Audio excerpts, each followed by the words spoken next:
De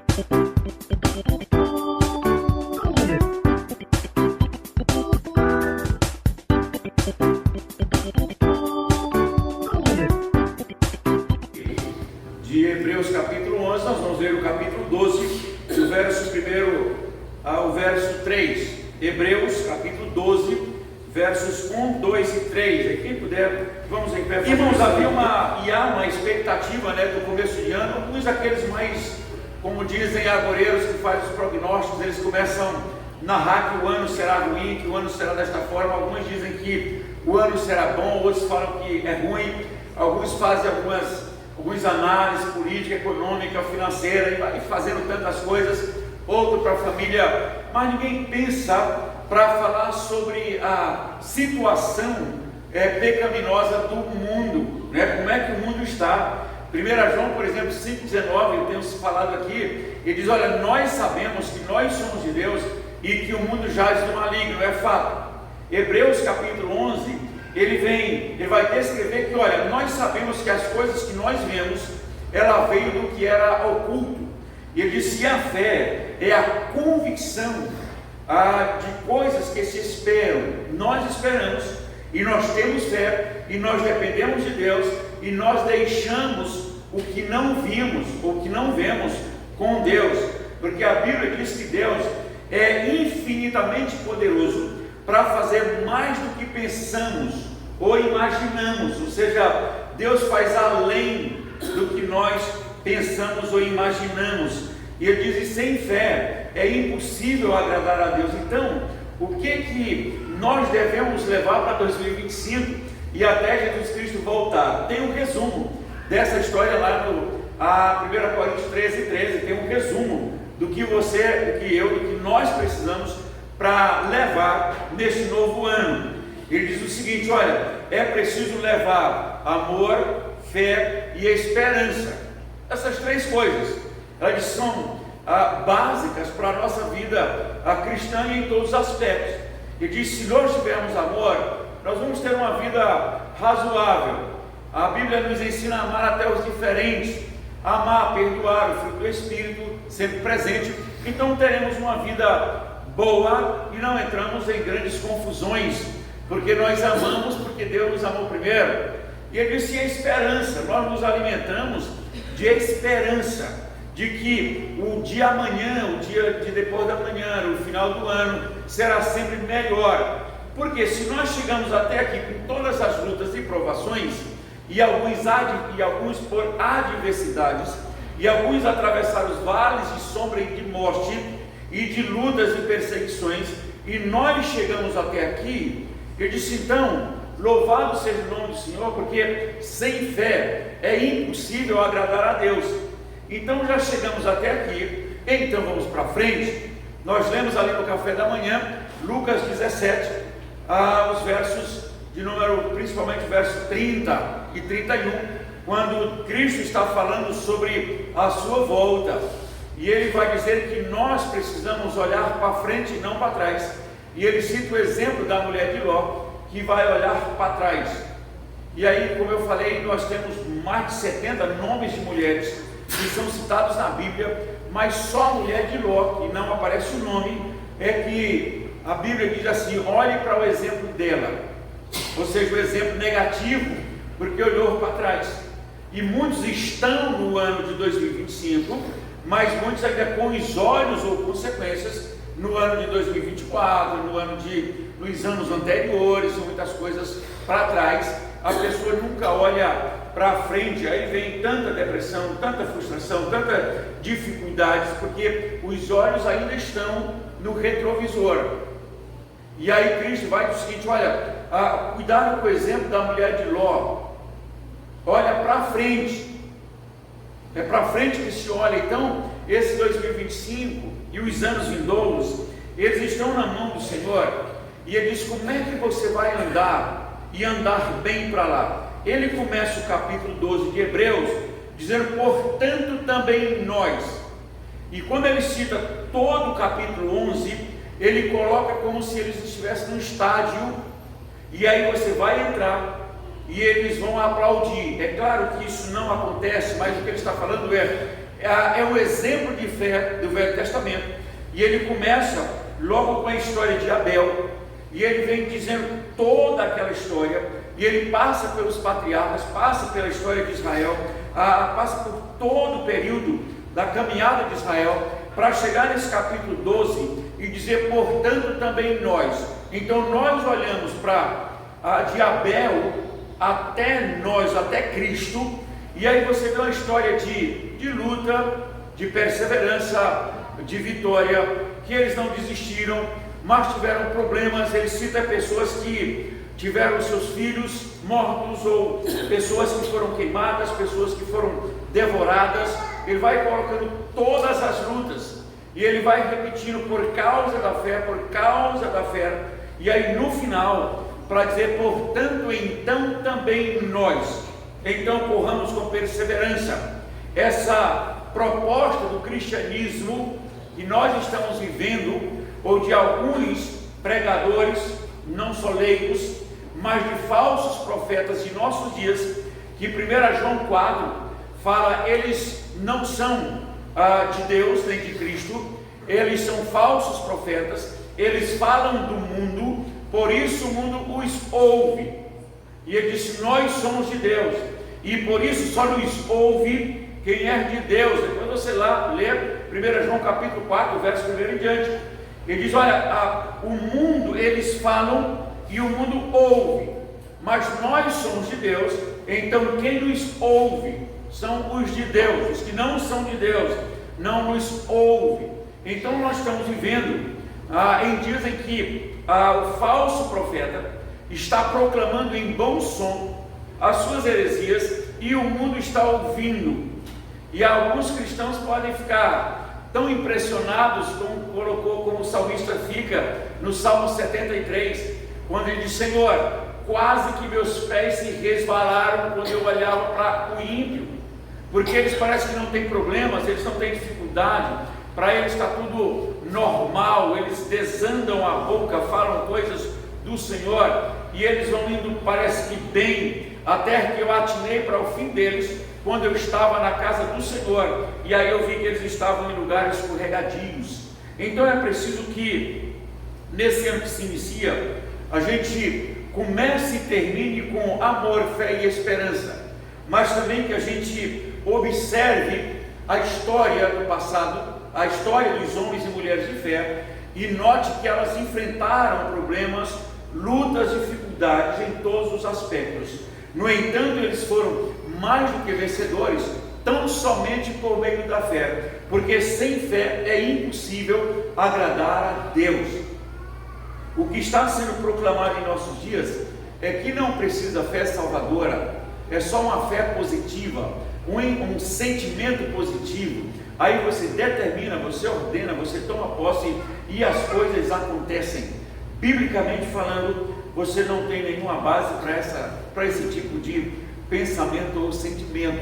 No entanto, está na moda pensar dessa forma. O verso seguinte, a partir da metade do verso 1, do capítulo 12, ele diz o seguinte, verso 1 de Hebreus 11, portanto também, do capítulo 12, portanto também nós, visto que temos a rodear-nos um grande número de testemunhas, e desembaraçando-nos de todo o peso do pecado, e que tenazmente nos assedia, então corramos com perseverança. Se nós vamos correr com perseverança, para onde vamos? E o que nós temos que ver à nossa frente? O verso 2 diz, primeiro, você olha firmemente para o autor e consumador da fé, que é Jesus. Não olhe para os problemas do passado, não olhe só para a vitória no futuro, mas olhe para Cristo, porque o qual, em troca da alegria que ele estava proposta, suportou a cruz, não fazendo caso da ignomínia, mas está assentado à destra de Deus. Então você olha para Cristo. Se olharmos para certas heresias, pode ser que se seja envolvido, pelas heresias. Ele disse, não, corra com perseverança, olhe para Jesus Cristo, ele morreu por você, está assentado à destra de Deus, e a Bíblia diz, de onde há de vir julgar tanto os vivos como os mortos. No verso número 3, aliás, antes ele disse: desembaraça do pecado. No verso 3, ele disse: considerai, pois, atentamente aquele que suportou tamanha a oposição. E ele vai dizer porque, na última linha do verso 3, para que não vos fadigueis e desmaiando em vossa alma. Se a Bíblia diz: rendi o tempo porque os dias são maus. Se você não olha firmemente para Jesus, se não se desembaraça do pecado, se não vê que o Cristo, até ele enfrentou a luta e até a morte, ressuscitou, está à destra de Deus, ressuscita por você, é possível desmaiar na própria alma. Ou será, como a Bíblia afirma, que alguém naufragou no presente século, tendo amado o presente século? Ou seja, ele amou os dias e por isso naufragou na fé. O que se espera do cristianismo até a volta de Cristo é que os cristãos sejam convertidos por conversão, atos do Espírito Santo, e não por adesão. Eu estou aderindo àquela ou essa comunidade por isso, ou seja, é um ato meu. Não, salvação é um ato de Deus, é um ato sobrenatural que acontece no natural, mesmo que o pecador não queira. Paulo jamais quis se converter, no entanto, Paulo é convertido. E se ele era um perseguidor da igreja e dos da fé, quando ele se converte, ele passa a ser perseguido. E o que nós temos hoje também muito é púlpitos e ovelhas tentando ser agradáveis ao mundo, não querem ser diferentes. É uma luta muito grande para dizer que a igreja não pode ser diferente, a igreja tem que ser contextualizada, a igreja tem que ser mais maleável, a igreja tem que ser mais assim, mais dessa forma, para a igreja se tornar mais aceita no mundo. Irmãos, o período que mais a igreja cresceu, que causou impacto, era quando a igreja era totalmente diferente do mundo, sem contextualização, sem fazer jogo para ser mais aceita. Quando você lê o livro de Atos, que os apóstolos são presos, e aí as autoridades batem nele, dos apóstolos, e dizem: olha, vocês estão proibidos a falar no nome do Senhor. E aí o apóstolo vai dizer o seguinte: julgai ser justo, antes obedecer a vós do que a Deus, porque não existe nenhum outro nome dado entre o céu e a terra, dado entre os homens, pelo qual importa que sejamos salvos. E as autoridades disseram, e ao verem a intrepidez de Pedro, reconhecendo que eram homens iletrados, reconheceram que eles haviam estado com Jesus. O que o mundo precisa não é de igreja contextualizada. O que o mundo precisa é olhar para o crente e dizer: esse anda com Deus, esse está com Jesus. Sendo assim, o mundo será impactado. Mas se os não cristãos ou o mundo olha para a igreja e vê que não há nenhuma diferença, a gente canta os mesmos hinos, a gente canta os mesmos, as mesmas músicas, a gente fala o mesmo linguajar, a gente vai nas mesmas repartições, a gente compartilha da mesma coisa, não há aquela diferença de 1 Pedro, 1 João 5,19, sabemos que somos de Deus e que o mundo jaz no maligno. Se a igreja vai andar de mãos dadas com o mundo em todos os sentidos, e até fazendo uma contextualização da Bíblia de tal forma que ela não seja mais a Bíblia apenas para ser agradável ao mundo, abra sua Bíblia lá no final da Bíblia, em 1 João 4, verso de 1 em diante. Porque se eu disser para você ler em casa, talvez você não vá ler. Eu já vi que alguém, quando eu citei, foi buscar e leu. Mas ele diz assim: é uma advertência para a igreja nesse século, e também nesse ano novo que se inicia, e a igreja precisa estar atenta para isso, e eu quero ler com você. João está combatendo o gnosticismo, o conhecimento, ou salvação através do conhecimento, e ele vai dizer: amados, não deis crédito a qualquer espírito, um espírito com letra minúscula, antes provai os espíritos, letra minúscula, se procedem de Deus, porque muitos falsos profetas têm saído pelo mundo fora, e nisto conheceis o Espírito, letra maiúscula, falando do Espírito Santo, e nisto conheceis o Espírito de Deus. Todo Espírito, em letra minúscula, que confessa que Jesus é Cristo, que veio em carne, é de Deus. E todo Espírito que não confessa Jesus não procede de Deus, pelo contrário, este é o é o espírito do anticristo, a respeito do qual temos ouvido e que vem e presentemente já está no mundo, naquela época. Imagine hoje: filhinhos, vós sois de Deus e tendes vencido os falsos profetas, porque maior é aquele que está em vós do que aquele que está no mundo. Eles procedem do mundo, por essa razão falam da parte do mundo e o mundo os ouve. Então vamos parar aqui um pouquinho. Eles não afirmam que Cristo veio em carne, a ideia do gnosticismo. Ele diz, mas eles falam do mundo e o mundo ouve. E o que nós podemos afirmar com os falsos profetas de hoje que falam do mundo? Falam do mundo de que você foi só curado, que você multiplicou as finanças, que você toma posse disso ou daquilo, que você também está falando só do mundo. Ele disse dessa forma: o mundo os ouve. Verso 5, verso 6: nós somos de Deus, aquele que conhece a Deus nos ouve, aquele que não é da parte de Deus não nos ouve. Nisto conhecemos o espírito da verdade e o espírito do erro. Então ele diz, olha, se é de Deus, nos ouve; se não é de Deus, não nos ouve. Então a igreja, em 2025, como sempre, a igreja permanece firme e inabalável no Senhor, com a palavra de Deus como única regra de fé e prática. Nós, da igreja presbiteriana do Brasil reformada, vamos continuar assim até que Cristo volte. A igreja presbiteriana é regida aí por um Supremo Concílio, por um sínodo, por um presbitério, por um conselho, por uma junta diaconal, pela Assembleia da Igreja, e a igreja permanece assim sem abrir espaço para o mundo. Sabe por quê? Porque mais vale uma alma que chega no céu do que o mundo inteiro que vai para o inferno.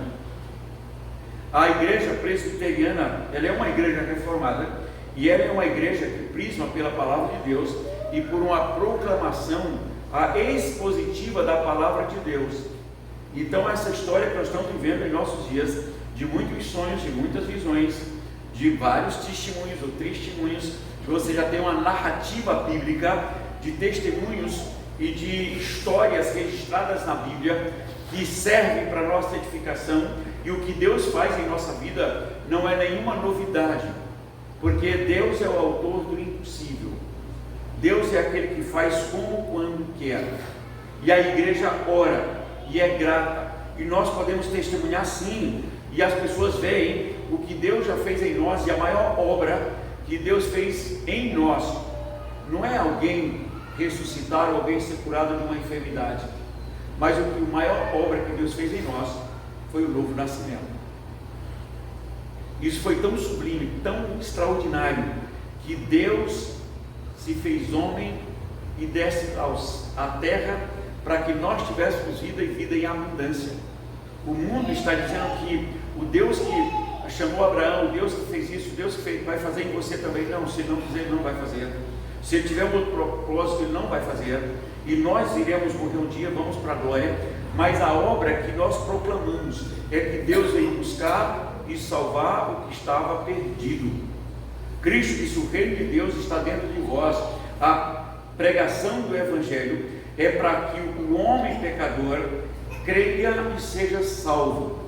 Não é que ele confie numa mensagem do cristianismo e seja curado dessa ou daquela situação. É claro que Cristo cura, que Deus restaura, que Deus edifica, que Deus sustenta, mas o desafio da igreja é pregar o Evangelho tal qual está na Bíblia. E como ele está na Bíblia, João 10:10 faz um outro resumo.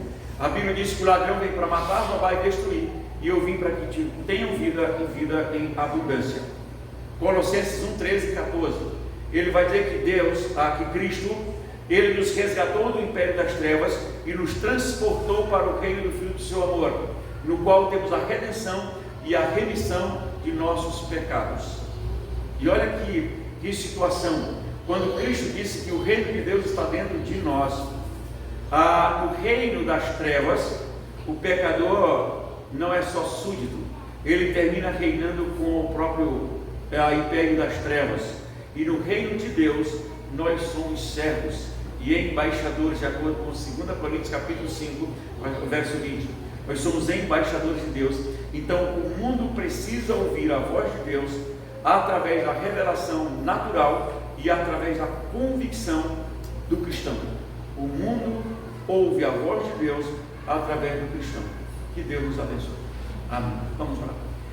Pai Santo, nós agradecemos o Teu nome, porque fomos chamados para sermos servos, sal e luz do mundo. E, ó Deus, abençoa a Tua igreja, para que ela continue com sempre, ó Deus, dependendo da Tua graça, da Tua palavra. E, ó Deus, neste mundo que jaz o maligno, a Tua igreja permaneça com ousadia, coragem e dependência do Senhor, sempre carregando, ó Deus, a fé, a esperança e o amor. Abençoa-nos e sustenta-nos em nome do Pai, do Filho e do Espírito Santo. Amém.